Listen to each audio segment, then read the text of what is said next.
అని చెప్పి దరఖాస్తు పెట్టుకుంటే వాళ్ళ దరఖాస్తు చూస్తలేరు, వాళ్ళ గురించి మాట్లాడలేని పరిస్థితి. ఇవన్నీ ఎవరు మాట్లాడలేదు? మిస్టర్ కోదండరామ్ మాట్లాడలేదు, వేరే మిస్టర్ కోదండరామ్.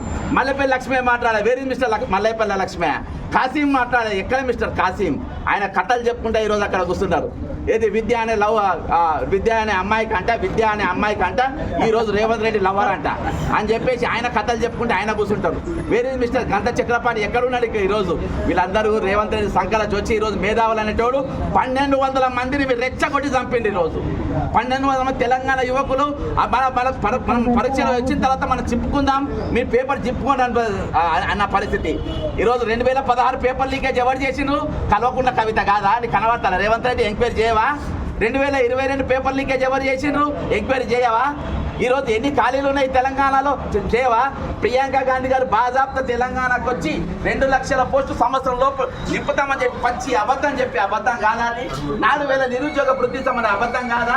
ఈరోజు రిటైర్ అయిన వాళ్లకు మేము సిపిఎస్ అన్నిటికన్నా భయంకరంగా అంటే ఇక పెన్షన్లే కంపల్సరీ పెన్షన్ స్కీమ్ అని ఒకటి పెట్టిండ్రు. వాళ్ళకి 4 నెలలు వేస్తే మొత్తం పైసలు ఇవ్వాలి. కాబట్టి 5 నెలల పైసలు అంటే 2024 మే, జూన్, జూలై, ఆగస్ట్, సెప్టెంబర్ 5 నెలలు వాళ్ళ అకౌంట్లలో వేస్తే 30 లక్షలు 40 లక్షలు కంపల్సరీ పెన్షన్ స్కీమ్లో అవి రిలీజ్ అవుతాయి. అవి రిలీజ్ కావద్దని చెప్పి 5 నెలల పైసలు వేస్తారు. రిలీజ్ అయితే ఎంత? ఒక్కరికి 40 లక్షలు 30 లక్షలు వాళ్ళ రిటైర్మెంట్ బెనిఫిట్స్ ఇవ్వాలి. కాబట్టి అవి వాళ్ళ అకౌంట్లో పడదు. కాబట్టి వాళ్ళ అకౌంట్లో తెలంగాణ ప్రభుత్వం ఇవ్వాల్సిన ఏవి వాళ్ళ 10% ఏదైతే జమ చేయాలో అవి కావాలని జమ చేస్తారు. దేనికోసం జమ చేస్తలేరు? దేనికోసం మాట్లాడతలేరు అంటే ఆ రిటైర్మెంట్ పైసలు మొత్తం ఇవ్వాలని చెప్పేసి దానికి అంటే ఇవన్నీ క్రిమినల్ ఆలోచన కాకుండా ఏంది? ఈ ధమాకులు తెల్లాలేస్తే క్రిమినల్ కుట్రలు కాకుండా ఇక ఏంది? ఇంత దారుణంగా ఇంత భయంకరంగా పరిస్థితులలో ఈరోజు తెలంగాణ ప్రభుత్వం వ్యవహరిస్తూ ఉంటే ఈరోజు ప్రజాకంట్రోల్లో మేమా మీరా? అరే కుట్ర ఎంత భయంకరం చెప్పండి. వాళ్ళు రిటైర్డ్ అయ్యి దాదాపు 20 నెలలు గడిచింది. 5 నెలల పైసలు ప్రభుత్వం వాళ్ళ గ్రాంట్ ఏదైతే 10% వాళ్ళు వేయాలనో 5 నెలలు వేస్తే వీళ్ళు 40 లక్షలు ఇస్తే వీళ్ళు అచ్చపి వేయకుండా పర్వాలే పోయి నువ్వు 5 నెలలు వేయకు, మా పైసలు మాకు 5 నెలలు మీకు దానం చేస్తున్నాం తీసుకోండి. కానీ లేదు మేము 5 పైసలు మీకు వేయాలి, అప్పుడే అవి రావాలి. ఎందుకంటే ఈ పైసలు ఎగదొబ్బనికి ఇవన్నీ ఎగదొబ్బనికి దాదాపు ఆ విధంగా కొన్ని వేల కోట్ల రూపాయలు 10,000 మంది సిపిఎస్ ఈరోజు కంపల్సరీ పెన్షన్ స్కీమ్ వాళ్ళు దోపిడీకి గురవుతున్నటువంటి పరిస్థితి ఈరోజు ఉన్నారు. ఈరోజు 1000 రూపాయలు 2000 రూపాయలు పెన్షన్లతో ఎవరైనా బతుకుతారా? బతుకుతున్నారు. ఎవరు?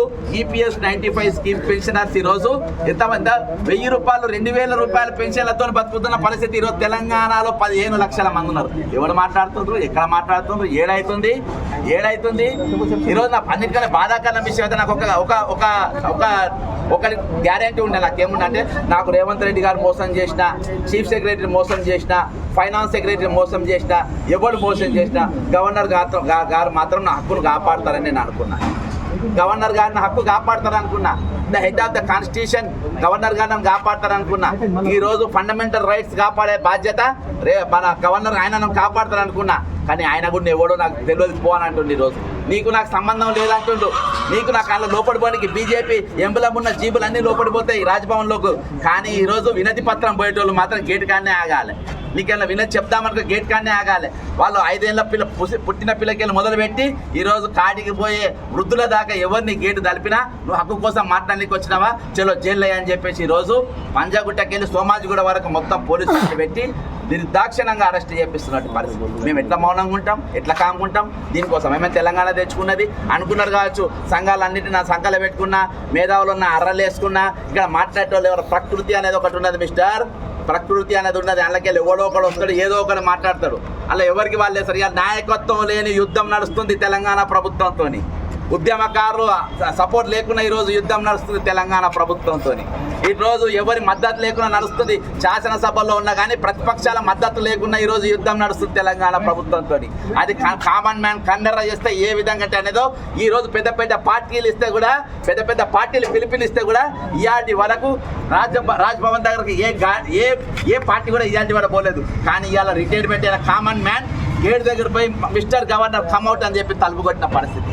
నువ్వు అరెస్ట్ చేస్తే చేసుకోవచ్చు, నా హక్కు గురించి మాట్లాడితే మాట్లాడచ్చు. కానీ మిమ్మల్ని మాత్రం ప్రశ్నించే హక్కు, మిమ్మల్ని మాత్రం మేము ఈరోజు నిలదీసే హక్కు మా పైన ఉన్నది చెప్పి ఈరోజు తెలంగాణ ఉద్యోగులు అది నిరూపించింది. ఈరోజు ఈరోజు మీరు అరెస్ట్ చేస్తే చేస్తుండొచ్చు, కానీ ఈరోజు వాళ్ళు నిరూపించుకున్నారు. నీ దగ్గరికి వచ్చారు, వందలాది మంది అరెస్ట్ అయ్యారు, జిల్లాల వారికి అరెస్ట్ అయ్యారు. ఈరోజు వృద్ధులను చూడకుండా వీళ్ళని ఏం చేయగలుగుతారు? వీళ్ళని కొట్టగలుగుతారా? నన్ను చంపగలుగుతారా? నన్ను పొడగలుగుతారా? రాని మాట్లాడతారు 2 నిమిషాలు. నీ బాధ ఏందో ఇంత ఏమైతుంది గవర్నర్ గారికి? ఏమైతుంది బాధ? ఇప్పుడు ఇంత పోరాటం చేస్తారు కదా, ఇది వ్యక్తిగతమేనా లేకుంటే ఏమైనా ప్రభుత్వ సంఘాలు ఏమైనా మద్దతు ఉందా? మరి ఎవరి సంఘాలు? ఇప్పుడు ప్రభుత్వ ఉద్యోగాలు ఉన్నారు కదా, వాళ్ళ సంఘాలు ఏమైనా? వాళ్ళంతా అరెస్ట్ అయింది కదా ఇప్పుడు. సంఘాలంతా దొంగ సంఘాలంతా. ఇప్పుడు రేవంత్ రెడ్డి గారు సంఘాలు ఉంది కదా, వాళ్ళ సంఘాలు బరాబర్ మాట్లాడతా. నేను ఎందుకు ఉంది అలా? నా అవసరం ఏముంది, మీ అవసరం ఏముంది? ఇది మొత్తం ఈ వ్యక్తిగత పోరాటమేనా మరి? ఎవరు ఇప్పుడు చేస్తుంది? నీకు ఎట్లా కనబడుతున్నావు అట్లా అనుకోవచ్చు, నో ప్రాబ్లం. మీకు ఎట్లా కనబడతా అట్లా అనుకోవచ్చు అబ్బా, నాకేం ఇబ్బంది లేదు. ఇది ఎవరి పోరాటం, దేనికోసం మాట్లాడుతుంది, ఎవరి కోసం మాట్లాడుతున్నా అనేది ప్రతి ఒక్కరు. 7వ గ్యారెంటీగా ప్రజాస్వామ్యాన్ని కాపాడుతామని అన్నారు, హక్కునిస్తామన్న స్వేచ్ఛనిస్తామన్నది ప్రభుత్వం. ఇది హక్కు స్వేచ్ఛనిస్తుంది అనుకోవచ్చా? రేవంత్ రెడ్డి మాట్లాడతారు కదా పెద్ద పెద్ద మీటింగ్లలో. ఇది నా గేటు, నా ఇల్లు గేటు, రేవంత్ రెడ్డి ఇల్లు గేటు కాదు. నేను బయటికి పోతా అంటున్నా, నా గేట్ల కింద నన్ను బయటికి పోనిస్తలేదు. స్వేచ్ఛ అంటారా? స్వేచ్ఛ లేదంటారా? అవును, నేను పెద్ద క్రిమినల్. నా మీద 89 క్రిమినల్ కేసులు ఉన్నాయి. నేను పెద్ద దందాలు చేసిన, భూ కబ్జాలు చేసిన, బ్లాక్ మెయిల్ చేసిన, ఓటుకు నోటు దొంగ, ప్రధాన దొంగ నేనే. కాబట్టి నాతో శాంతి భద్రత ఉన్నది. కాదని నేను అంటున్నానా? కాదని అంటున్నా. దొంగని నేను. నా మీద 420 కేసు కూడా ఉన్నది. కేసులో చిట్టా నంబర్ 4 2 కేసులు ఉన్నాయి. 420 కేసులు నా మీద.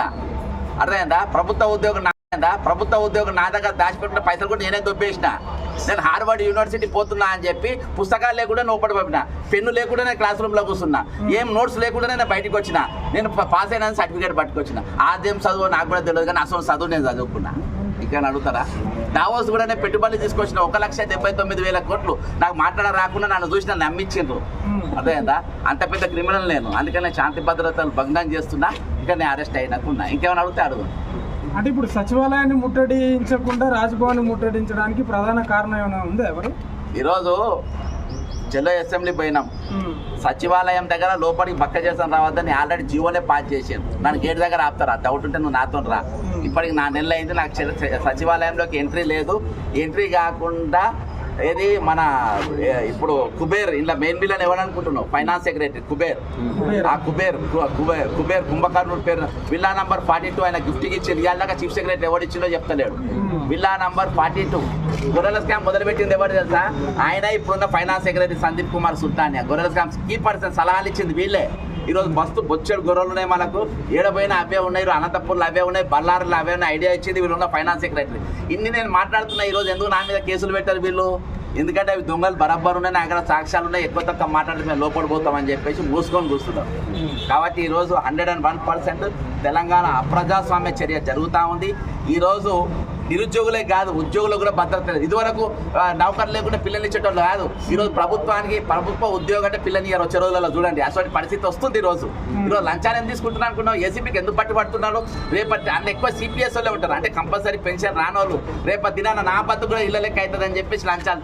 అంటే టైటానిక్ సినిమాల పడవ ఐసును గుద్దుకున్నాక ఒక్కరు దొరుకుతూ ఉంటారు, నేను సత్త బద్ద అట్లా ఏసీ బోల్ తెగిడిచి లంచాలు తీసుకుంటూ దొరుకుతూ తప్పించుకుంటారు. ఈరోజు ఇవన్నీ జగన్ గారు ఇప్పుడు ముఖ్యమంత్రి రేవంత్ రెడ్డి చెప్తా ఉన్నాడు, ఈ బకాయిలు రావాలంటే ఈ రిటైర్డ్ అయిన ఉద్యోగులనే అడుగుతున్నాడు. ఏ పథకం ఆ పనులు చెప్పండి, నేను ఆపుతా అంటున్నాడు. మరి చెప్తే ఏమవుతుంది వీళ్ళు? బ్రదర్, ఆయన డిఫరెన్స్ బిట్వీన్ పథకం అండ్ కమిటెడ్ ఎక్స్పెండిచర్. అర్థమైందా? ఇవాళ బిర్యానీ తినేది ఉన్నది కాబట్టి నేను నా ఇంట్లో కూలి చేయించుకున్న కూలి ఏదంటే కూలి అడుగుకుంటా. నా ఇంట్లో నేను ఇవాళ బిర్యానీ తినేది ఉన్నది, నా ఇంట్లో కూలి పని చేసిన వాళ్ళు మీ జీతం ఇవ్వాలి, నేను బిర్యానీ తినేది ఉంది, నీ బిర్యానీ ఆపన్నా లేకుంటే వాళ్ళ కూలి ఆపన్నా అంటే ఏం చెప్పాలి? ఈరోజు ఫస్ట్ కూలే ఇవ్వాలి, డబ్బులు లేవంటారు. కూలే ఇవ్వాలి. అసలు నువ్వు పన్నుని పెట్టుకోవద్దు, అసలు శాత కాకుండా దిగిపోవాలి. నువ్వు ప్రజలు నేను చర్చించడానికి రెడీగా ఉన్నా, పైసలు ఎక్కడికి వెళ్ళి ఆదాయం ఉందో నేను చూపెడతా. నా దగ్గర డాక్యుమెంటేషన్ ఉన్నది. ఈ రోజు జిఎస్టీ నువ్వు పెట్రోల్ పోసుకోగానే 35 రూపాయలు 30 రూపాయలు మోడీకి పోతాయి, 30 రూపాయలు రేవంత్ రెడ్డికి వస్తాయి. పెట్రోల్కి వెళ్ళి మొదలుపెట్టి ఈరోజు ప్రతి దాని మీద ట్యాక్స్, ప్రతి దాంట్లో వీళ్ళ పైసలు వస్తాయి. అట్లా 18,000 కోట్లు వస్తాయి. 18 కోట్లలో ఫస్ట్ నువ్వు ఉద్యోగుల జీతాలు, డిఏలు, పిఆర్సీలు వాళ్ళ హక్కులు వాళ్ళకి ఇచ్చిన తర్వాత నువ్వు వేరే దేనికైనా వాడాలి. నువ్వు ఇవన్నీ తెలిసినాక కూడా మనం పథకాలతో ఎందుకు పెట్టినా? ఎవరు అడిగింది పథకం? ఎవరైనా అడిగిందా? ఆ రోజు ఆ ప్రభుత్వం మీద పోరాటం చేసింది మేమే, మాకు తెలియదు ఏమన్నా విన్నావా? ఈ రోజు నువ్వు ఎన్ని కమిషన్లు వేసావు? ఏ కమిషనర్ ఏమని పొచ్చు పీకినావు? నువ్వు కాళేశ్వరం వేసి మెగా కానీ పొచ్చు పీకినావా? లేకుంటే నువ్వు వేసిన ఏది టీజీపీఎస్సీలో స్కామ్లు జరిగిన అన్లేవన్నా పీకినావా?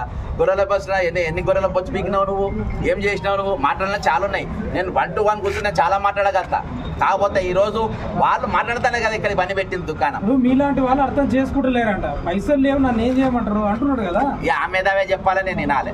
కాబట్టి ఈరోజు అన్ని గత ప్రభుత్వం చేసినటువంటి మొత్తం అక్రమాలు ఆరోపణలు మొత్తం కూడా ఇప్పుడు వీళ్ళు అంటున్నారు కదా రేవంత్ రెడ్డి స్వయంగా వాళ్ళు చేసిన నిర్లక్ష్యం వల్లనే వాళ్ళు చేసిన అప్పులు మొత్తం ఈ రోజు తీర్చలేకపోతున్నారు. అందుకనే ఈ రోజు ఇన్ని సందర్భాలు ఎదురవుతున్నాయి. నాకు ఇంకా టైం పడుతుంది. వాళ్ళు అట్లా చేసినా నీకు ఓటేసి ఇప్పుడు నీకు ప్రభుత్వం చర్చకు పిలిస్తే మరి ప్రధాన డిమాండ్ అంటే ఏమంటారు? మరి చర్చకు సిద్ధంగా ఉన్నారా మరి ప్రభుత్వం? నేను నాతోనే చర్చ, నాతోనే పని అబ్బా. ఏదైతే నువ్వు కమిటెడ్ చేసుకున్నావు, ఏదైతే నువ్వు ఎక్స్పెండిచర్ కమిట్ చేసుకున్నావు, వాళ్ళ ఎక్స్పెండిచర్ వాళ్ళ బరాబర్ ఇవ్వాలని అంటున్నా, వాళ్ళ హక్కులు వాళ్ళకి ఇవ్వాలంటున్నా, వాళ్ళ డబ్బులు వాళ్ళకి ఇవ్వాలంటున్నా. ఈరోజు అవన్నీ పక్కన పెట్టి ఈరోజు వాళ్ళ హక్కులను కాల రాసి ఈరోజు మాట్లాడతామన్న గవర్నర్ గారి దగ్గర పోతాం మాట్లాడకుండా చేస్తున్నప్పుడు ఎట్లా చెప్పు? ఈరోజు మాట్లాడితే నేను ప్రభుత్వం రాబడి చూపెడతా, ఇవ్వాల్సిన పైసలు చూపెడతా, ప్రతిదానికి నేను మార్గం చూపెడతా. మాతో మాట్లాడమనండి. ఈరోజు ప్రభుత్వం బ్రెయిన్ స్పైన్ లేని వాళ్ళని పక్కన పెట్టుకున్నారు. అంటే నేను చెప్పిన ప్రతిదానికి సప్పట్లు కొట్టేటోళ్ళను పక్కన పెట్టుకున్నారు. అర్థమైందా? 6 సలహాదారులు ఉన్నారు. ఒకరైనా పనికి వచ్చేటోళ్ళు ఉన్నాడబ్బా. ఒకడేమో పెట్టెలు మోస్తాడు, ఒకడేమో బొకేలు మోస్తాడు, ఒకడేమో శాలువాలు కప్పుతాడు. గవర్నమెంట్ అడ్వైజర్స్ చెప్తున్నా. అరకన వేనంటాడు ఏం చేస్తాడు? బొకేలు మోస్తాడు, ఓటు పెట్టెలు మోస్తాడు, ఓటు సంచులు మోస్తాడు. ప్రభుత్వ అడ్వైజర్లు వాళ్ళు ఉంటారా? ఏదో జ్ఞానవంతులు రాజశేఖర రెడ్డి గారు ఒక్కడనే పెట్టుకున్నారు. కేవీపీ రామచంద్ర అంటాడు. ఆయనతోనే ఉమ్మడి ఆంధ్రప్రదేశ్ నడిపారు. నీ దగ్గర 6 సలహాలు ఉన్నాయి. ఏం సలహాలు ఇస్తున్నాయి ఈరోజు? ఏం సలహాలు తెస్తుంటారు ఈరోజు? తెలంగాణ దేనికోసం తెచ్చుకున్నాం మనం? 12 మంది దేనికోసం చచ్చిపోయారు? ఉద్యోగులు దేనికోసం పోరాటం చేస్తున్నారు? కాబట్టి ఈరోజు ఉద్యోగ సంఘాలు కూడా మాట్లాడలేని పరిస్థితిలో ఈరోజు తెలంగాణ సమాజం వచ్చింది. ఈరోజు 700 కోట్లు రిలీజ్ చేస్తున్నాం అని బట్టి విక్రమార్క చెప్పిండు నెలకు. మరి ఇప్పుడు ఆయన తోటి డైరెక్ట్ ఈ ముట్టడులు ధర్నాలు కాకుండా ఆయన తోటి ఎందుకు మాట్లాడలేదు? రేవంత్ రెడ్డి గారు 700 మందిని బువ్వకు పిలిచిండు. బువ్వకు పిలిచి అందరికి చెప్పిందంటే 10 మందికే వండినా అని. ఈ 700 మంది ఏమనుకుంటారంటే ఈ 10 మందిలో అన్న మనకేదో దొరుకుతానే. 700 మంది అసలు కట్టిన అసలు వంటే చేయాలి అక్కడ. అర్థమైందా? అంటే 700 కోట్లలో ₹1 కూడా రాలేదు. ప్రభుత్వంతో మాకు గవర్నర్ గానే కలుస్తా. ప్రభుత్వం చాతగాని పని అర్థం. ఈ ప్రజాస్వామ్యం బాబా, ఇది ఇదంతా వాళ్ళదే. ఇది గవర్నమెంట్ గవర్నర్ ఆఫీసర్ తీసుకపోండి. ఆయన నా రైట్స్ గవర్నర్ ఆయన నా ఫండమెంటల్ రైట్స్ కాపాడతారు. ఆయన నా ఫండమెంటల్ రైట్ కాపాడి ఫండమెంటల్ రైట్స్ కాపాడి లోకల్ తీసే ఫండమెంటల్ రైట్స్ వాళ్ళు కాపాడాలి. మా ఫండమెంటల్ రైట్స్ తీసుకోండి అన్న మీరు ఏంటా అంటే గవర్నర్ గారు దండం పెడతా. నేను దండం పెడుతుందా? దండం పెట్టుకున్నా గవర్నర్ గారు. అక్కడ గవర్నర్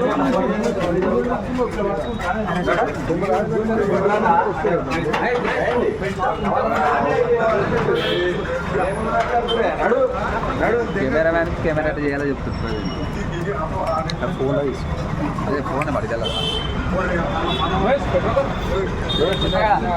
సాయి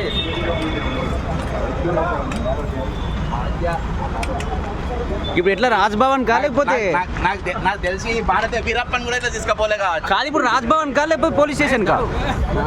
రాజ్భవన్కి వెళ్తురా, పోలీస్ స్టేషన్కి వెళ్తురా? రాజ్భవన్కి రాజ్భవన్కి. మరి వాళ్ళు పోలీస్ స్టేషన్ తీసుకుపోతే ఏం చేస్తారు? పోలీస్ స్టేషన్ వాళ్ళు పోలీస్ స్టేషన్ కంటారు, మీరు రాజ్భవన్ మధ్యలో దారి మళ్ళిస్తే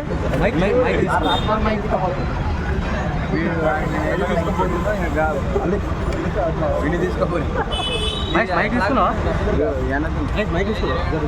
తెలుగు మరి రాజ్య మైక్ పట్టుకొని అతను చెప్తా